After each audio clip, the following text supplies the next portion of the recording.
cost of being a good man. She says she wants a good man, but when you become one, she disappears. You did everything right. You texted her goodnight every evening. You respected her space. You listened to her feelings with patience and empathy. You thought, I'm showing her I'm the man she's been waiting for. But then she left. No real goodbye. Just a message that read, "You're such a good guy, but I don't feel it anymore." And there you stood, confused, hurt, wondering how kindness could lead to rejection. That's when the question hits you. Is being a good man the problem? Here's the uncomfortable truth. No one tells you. She doesn't want a good man the way you think. She wants a man of value. And sometimes being too nice, too available, too agreeable comes across as weak, self-sacrificing, and unchallenging. You believed you were giving love, but she felt pressure. She felt like she was being cared for, but not drawn to. The truth is, kindness without strength doesn't build attraction, it builds comfort. And comfort without polarity kills desire. She doesn't reject kindness.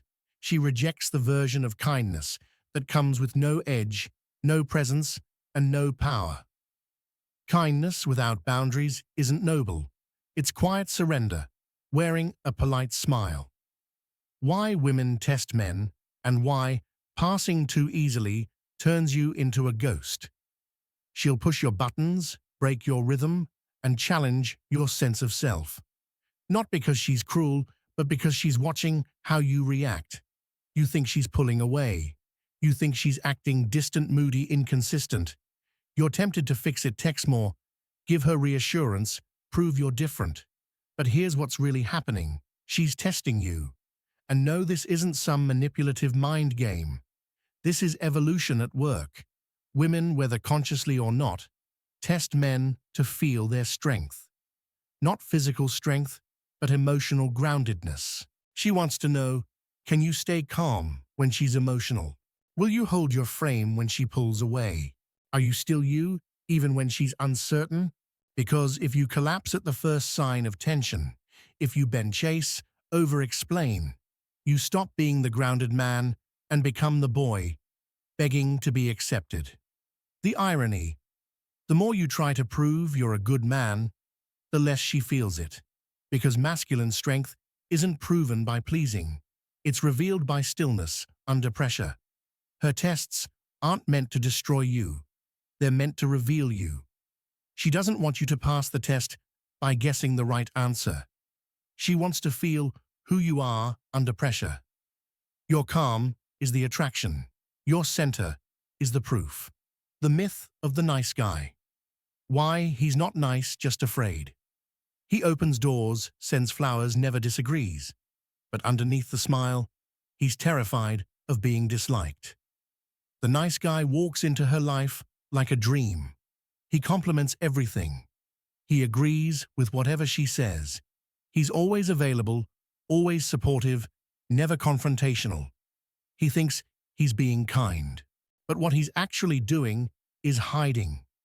Behind that polite exterior is a man who's afraid of tension, afraid to assert himself, afraid to say no. He mistakes approval for love and pleasing for presence. And here's the uncomfortable part: she sees it. Not consciously maybe, but she feels it. She feels that every nice thing he does comes from fear, not from freedom. She doesn't feel his depth. She doesn't feel his center. She feels like she's being managed, not met. The truth is, the nice guy isn't actually nice. He's performative. He's agreeable, not because it's true, but because he's trying to secure her affection, like a child desperate for his mother's approval. But women don't want to mother their partners. They want to feel them. And the nice guy, he disappears the moment she stops approving. Being a good man is not about being nice. It's about being whole, even when it's uncomfortable. If your kindness comes from fear, it won't be trusted. It will be tolerated until she leaves. Why she wants a man with an edge. not a man who bends. She doesn't need you to be dangerous, but she needs to know you could be. Every woman craves safety that's a given. But what no one tells you is this safety without power feels hollow. When you're too soft, too yielding, too willing to please, she might say, "You're sweet." But inside, something switches off. Not because you're unkind, but because you lack an edge. The edge is not aggression, it's assertiveness. It's knowing who you are, what you stand for, and what you will not tolerate, even if it costs you her approval. A man who bends to everything loses his shape. And if you have no shape, she can't feel you. You become invisible. What draws her in is the tension between kindness and control, between compassion and conviction, between love and limits. The man with an edge doesn't seek conflict, but he's not afraid of it. He'll listen, but he won't be manipulated. He'll care, but he won't chase validation. And in that space where she cannot predict or control, him desire is born. She doesn't want to dominate you. She wants to feel your spine and trust that it won't break. A man with no edge is not safe. He's just soft. How being too available kills attraction. She said she wanted your attention. Then you gave her all of it, and she vanished. Let's talk about presence. You think showing up all the time, replying instantly, canceling your plans just to see her, makes you a committed man. But there's a difference between presence and over-availability, between showing up with power and hovering out of fear. When you're always there, always reachable, always emotionally on call, you don't feel valuable. You feel common, predictable, safe in the wrong way. Attraction needs space. It feeds on mystery, not management. Desire grows in the distance between two sovereign people. If she can get all of you all the time without earning it, without wondering there's nothing to chase. No polarity, no tension. She says she wants attention. But what she truly wants is your grounded presence, given by choice, not your time given out of desperation. A man who never pulls away is a man who fears being forgotten. And ironically, that fear pushes her away. If you're always available, you teach her you're always waiting, and what waits too long gets taken for granted. A man who values his time creates desire without even trying. What she really means when she says you're too nice. You're too nice doesn't mean you were too good. It means you didn't make her feel anything. You've probably heard it before, maybe more than once. She smiles, apologetically shrugs, and says, "You're amazing, you're sweet, but you're just too nice." And it hurts, because you were good to her. You respected her. You did everything by the book. But here's the uncomfortable truth. She didn't feel you. You were present, but not powerful. You were there, but not leading. You were nice, but lacked emotional weight. Too nice is often a code for, you made me feel safe, but not alive. You listened, but you didn't challenge me. You agreed, but never stood firm. You gave affection without edge, love without leadership, comfort without tension, and attraction dies in comfort zones. You didn't break any rules, but you didn't break through her defenses either. She didn't want a villain, but she did want a man who made her feel something real. Too nice is not about goodness. It's about emptiness, masked as politeness. She doesn't want a villain, but she can't desire a ghost. The paradox of vulnerability. Why showing emotion isn't always attractive. You opened up, you cried, you told her everything, and then she pulled away. Society keeps repeating the mantra, real men cry. Be emotionally available. Women want vulnerability. And yes, vulnerability is important, but only when it's grounded in strength. The problem isn't that you showed emotion. The problem is how you showed it and why. If you poured out your soul, looking for her to fix you, reassure you, hold you together, you didn't offer vulnerability. You offered emotional dependency. And that's not attractive. That's weight. Because when you use vulnerability as a way to gain closeness, to elicit sympathy, or to collapse into her arms with no emotional center of your own, you're not sharing intimacy. You're handing her a burden. Women don't run from emotion.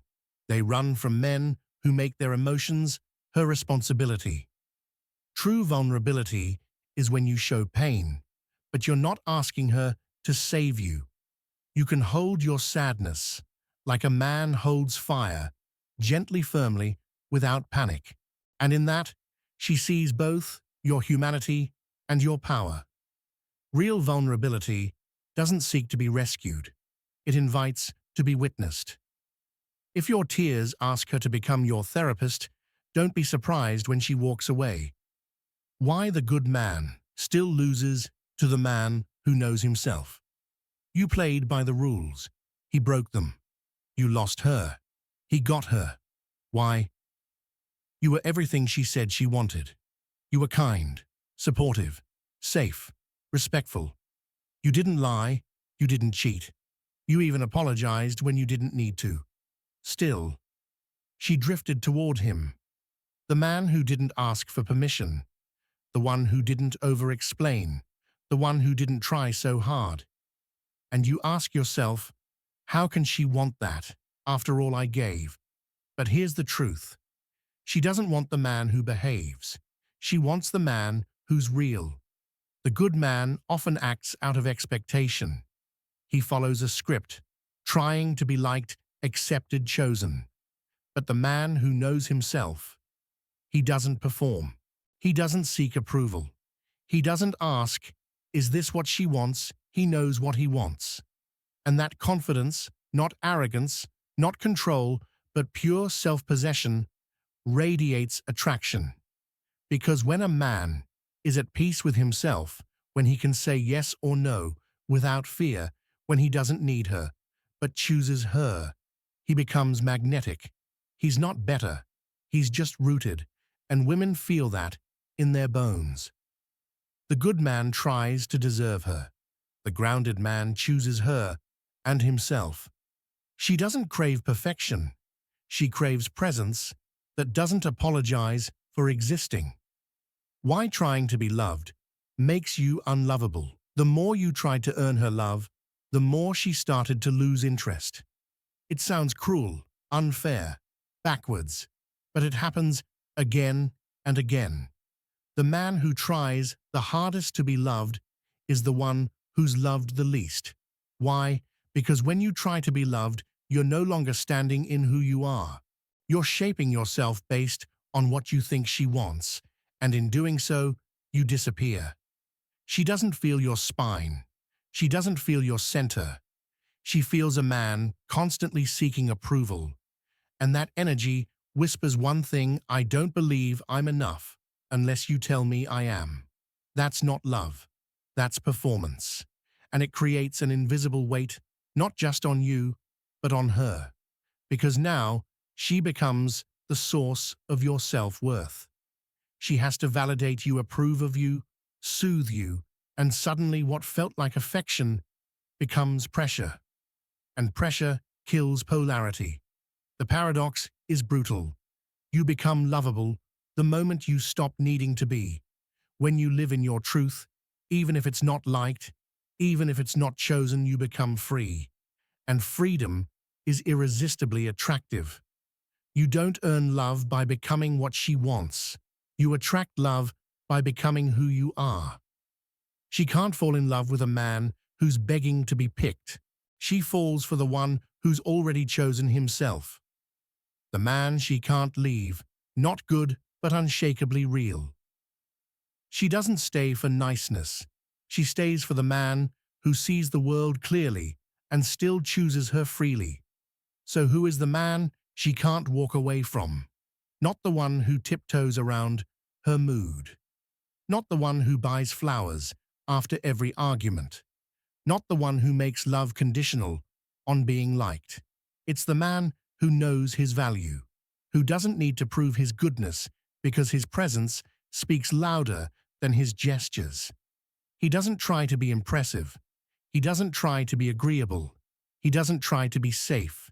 He simply is. He'll tell her the truth, even if it costs her affection. He'll walk away if the relationship asks him to betray himself. He listens, but doesn't beg.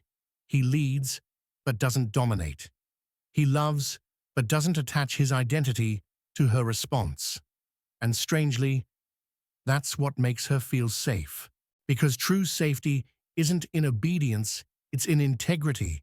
A man who is deeply rooted in who he is, who holds his boundaries with grace, who sees through manipulation but doesn't attack, is rare. He's not perfect. He's real. And in that grounded, untouchable presence, she feels free to be fully herself.